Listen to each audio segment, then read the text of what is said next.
الحمد للہ رب العالمین والصلاة والسلام علی رسولہ الامین اما بعد۔ معزز ناظرین، آج یہ شرعی مسائل کی نشست نمبر 63 ہے۔ آج کی اس نشست میں آپ حضرات کے روبرو سوشل میڈیا پر پوچھے گئے سوالات میں سے 10 منتخب سوالات کے جوابات دیے جائیں گے۔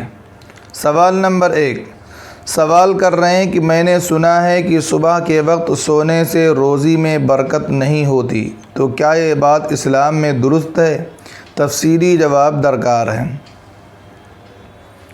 جی ہاں، یہ بات درست ہے کہ صبح کے وقت سونے سے روزی میں بے برکتی پیدا ہوتی ہے۔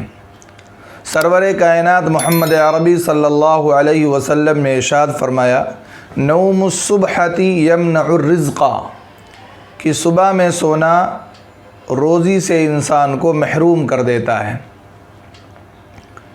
کیونکہ روایت کے اندر آتا ہے کہ صبح صادق سے لے کر سورج نکلنے تک باری تعالیٰ بندوں کے درمیان روزی کو تقسیم کرتے ہیں۔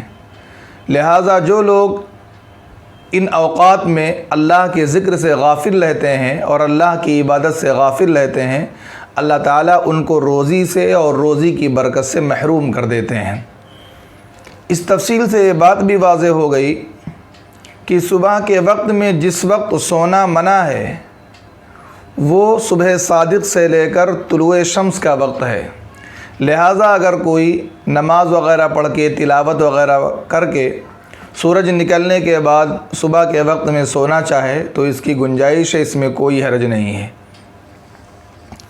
سوال نمبر 2، پوچھا جا رہا ہے کہ اینیورسری منانا اسلام میں کیا حکم رکھتا ہے؟ جواباً عرض ہے کہ حضور اکرم صلی اللہ علیہ وسلم کی 11 بیویاں تھیں۔ آپ صلی اللہ علیہ وسلم کی 11 شادیاں ہوئی تھیں، لیکن حضور اکرم صلی اللہ علیہ وسلم نے اپنی پوری حیات طیبہ میں کبھی بھی اینیورسری اور سالگرہ نہیں منایا، اور نہ ہی حضرات صحابہ کرام رضوان اللہ تعالی علیہم مجمعین سے سالگرہ منانے کا ثبوت ملتا ہے، نہ ہی تابعین اور تبع تابعین نے میں سے کسی نے منایا۔ لہٰذا ایک مسلمان کے لیے اینیورسری منانا، سالگرہ منانا یہ درست نہیں ہے۔ یہ عیسائیوں کا اور یہودیوں کا طریقہ ہے، وہیں سے یہ رسم چلی آ رہی ہے۔ مسلمان ان کی نقالی کرتے ہوئے اور ان کی تقلید کرتے ہوئے وہ بھی سالگرہ اور اینیورسری مناتے ہیں۔ اینیورسری کے اندر بہت ساری خرافات ہوتی ہیں، مثلاً مخصوص قسم کا لباس پہننا، بے حیائی کا ہونا، مرد و زن کا اختلاط ہونا، اور کیک پر کینڈل رکھ کر اس کو جلانا، وہاں تصویر کشی کرنا، اس طریقے کے بہت سارے خرافات ہوتے ہیں۔ اس لیے ایک مسلمان کو اینیورسری سے اور سالگرہ سے بہت دور رہنا چاہیے۔ ایک مسلمان کے لیے اینیورسری منانا یہ درست نہیں ہے۔ سوال نمبر 3، کہہ رہے ہیں کہ مسجد شرعی میں یعنی جو جگہ نماز کے لیے مختص کر دی گئی ہے اس میں کسی کنارے پر امام صاحب کے لیے حجرہ بنانا کیسا ہے؟ مسجد شرعی میں یعنی جو جگہ نماز پڑھنے کے لیے خاص کر دی گئی ہے وہاں کسی بھی کنارے امام صاحب کے لیے یا مؤذن صاحب کے لیے حجرہ اور کمرہ بنانا یہ صحیح نہیں ہے۔ امام کے لیے اگر کمرہ بنانا ہے تو مسجد شرعی کے علاوہ کسی دوسرے ایریے میں بنا لیا جائے یا وضو خانے کے اوپر بنا لیا جائے۔ حضرات فقہاء کرام نے وضو خانے کے اوپر امام اور مؤذن کے لیے کمرہ بنانے کی گنجائش دی ہے، لیکن مسجد شرعی میں بنانا یہ صحیح نہیں ہے، اس سے گریز کرنا لازم اور ضروری ہے۔ سوال نمبر 4، ایک بھائی کہہ رہے ہیں کہ مفتی صاحب اذان کا جواب دینا شرعی اعتبار سے کیسا ہے؟ کچھ لوگ اس مسئلے کے بارے میں کہتے ہیں کہ اذان کا جواب دینا واجب ہے اور کچھ لوگ کہتے ہیں مستحب ہے۔ اسی طرح یہ بھی کہا جاتا ہے کہ جو شخص مسجد کے اندر ہو اس کے لیے اذان کا جواب دینا ضروری نہیں ہے، اور جو مسجد سے باہر ہو اس کو صرف اذان کا جواب دینا چاہیے۔ تو اس مسئلے کو صحیح طریقے سے آپ ایکسپلین کر دیں، آپ کا کرم ہوگا۔ اس حوالے سے عرض ہے کہ اذان کا جواب 2 طریقے سے دیا جاتا ہے، عملی طور پر اور زبانی طور پر۔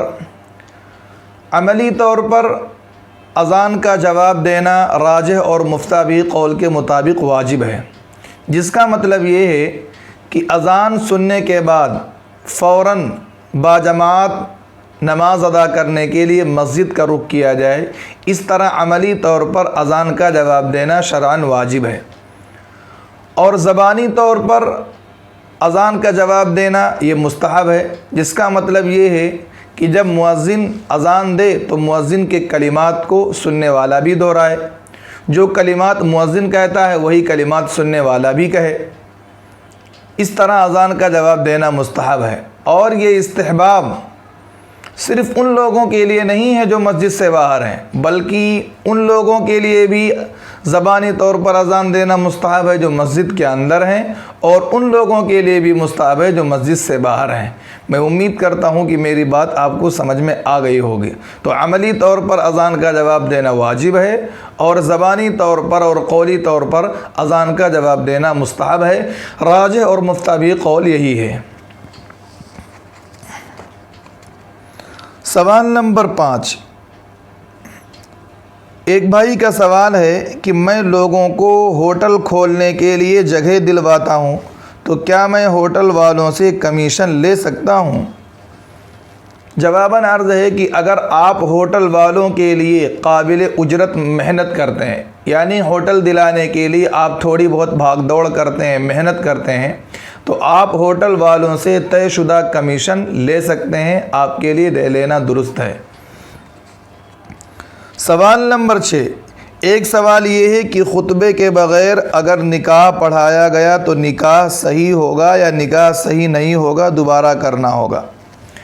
دیکھیے، نکاح کے اندر خطبہ پڑھنا سنت ہے۔ اگر قاضی خطبے کے بغیر 2 گواہوں کی موجودگی میں ایجاب و قبول کرا دیتا ہے تو نکاح تو منعقد ہو جائے گا، لیکن خلاف سنت ہوگا اور خیر و برکت سے یہ نکاح محروم ہوگا۔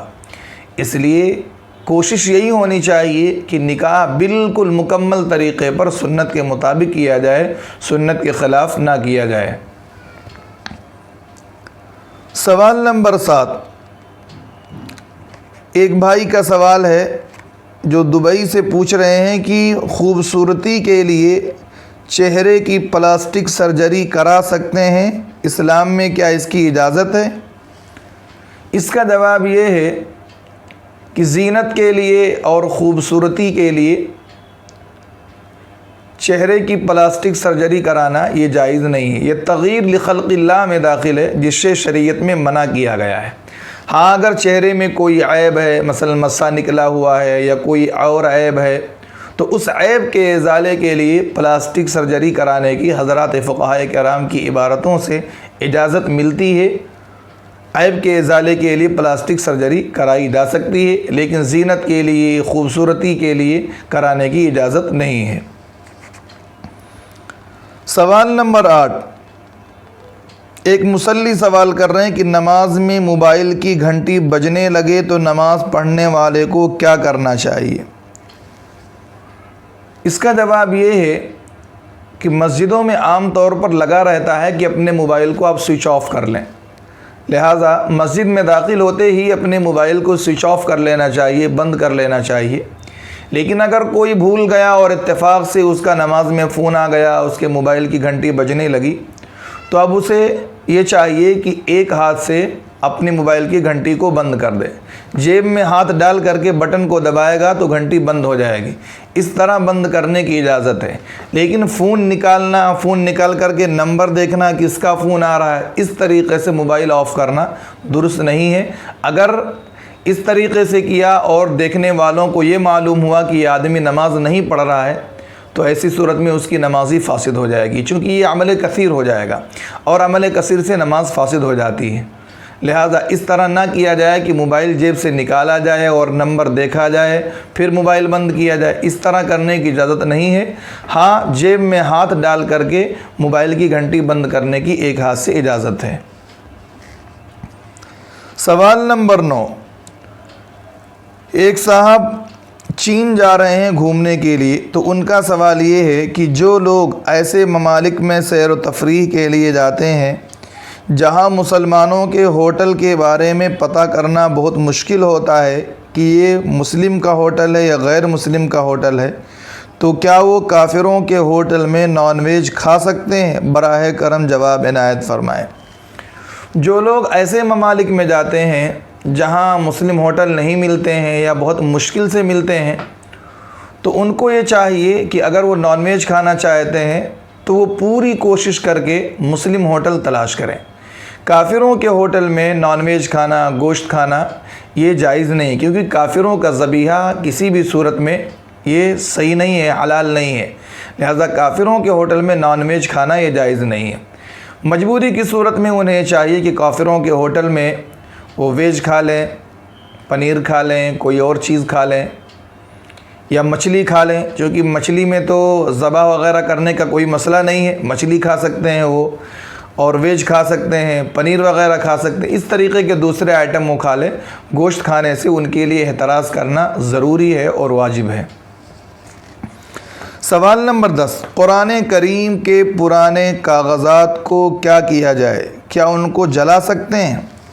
قرآن کریم کے بوسیدہ اور پرانے اوراق کو کسی کپڑے میں لپیٹ کر دفن کر دینا چاہیے، یہی افضل ہے، یا کسی کپڑے میں لپیٹ کر کسی بوری وغیرہ میں رکھ کر اس کو دریا میں بھی ڈال سکتے ہیں، لیکن قرآن کریم کے بوسیدہ اوراق کو جلانا درست نہیں ہے۔ فتاوی دارالعلوم آن لائن کے اندر یہ بات لکھی ہوئی ہے۔ اللہ رب العزت والجلال ہمیں شریعت کے مسائل پر عمل کرنے کی توفیق عطا فرمائے۔ وآخر دعوانا ان الحمد للہ رب العالمین۔